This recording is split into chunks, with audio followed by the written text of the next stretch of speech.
বাসায় ফিরছিল, কবরের পাশের দিকে একজন হেসে উঠে বলে, কে রে তুই, তোর এত বড় সাহস, তুই এই পথ রাত্রিবেলা মারিয়েছিস, আজকে তোকে খবর আছে। এই বলে এক পেতনি তার সামনে আসে। বৃষ্টি বাদল ঘেরা এক রাত, অনর্গলে বৃষ্টি হয়েই চলেছে, থামার কোনো নাম নিচ্ছে না। ঠিক এমনটি অবস্থায় বাজার থেকে বাসায় ফিরছিল নাদিয়া। তার বাজার থেকে বাসায় ফেরার পথটা ছিল অনেক দূরত্ব। তার এই বাসায় ফিরতে অপেক্ষা করতে হবে ৩-৪টে ঘন জঙ্গল। জঙ্গল পার করতে পারলেই তার বাসা। সে আজকে একটু লেট করে বাজার থেকে ফিরে আসছিল। হঠাৎ বৃষ্টি আসাতে খেয়ে কিছুটা ভ্যাবাচিকা খেয়ে যায়। আর জঙ্গলের মাঝেই অবস্থান করছে একটি কবরস্থান।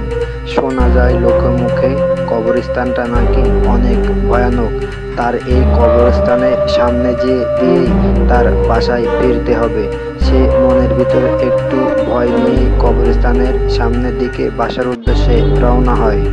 এমন অবস্থায় সে যখন কবরের পাশ থেকে বাসায় ফিরছিল, কবরের পাশের দিকে একজন হেসে উঠে বলে, কে রে তুই, তোর এত বড় সাহস, তুই এই পথ রাত্রিবেলা মারিয়েছিস, আজকে তোকে খবর আছে। এই বলে এক পেতনি তার সামনে আসে।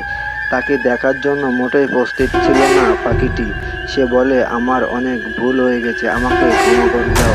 পেতনিটি বলে, ভুলের কোনো ক্ষমা নেই, তুই আমার রাস্তাতে এসেছিস, তোর এখনই ঘাড় মটকে যাবে। বন্ধুরা, গল্পটি কেমন লাগলো তোমাদের কাছে অবশ্যই কমেন্টস করে জানাও। আর তোমরা চ্যানেলটি সাবস্ক্রাইব করে দাও, এমন আরও সুন্দর সুন্দর গল্প যাতে তোমরা মিস না করো। আর তোমাদের বন্ধুদের মাঝে গল্পটি শেয়ার করে দাও এবং কমেন্টস করে তোমার নামটি লিখে দাও। ধন্যবাদ সবাইকে, ভালো থাকবা, টাটা।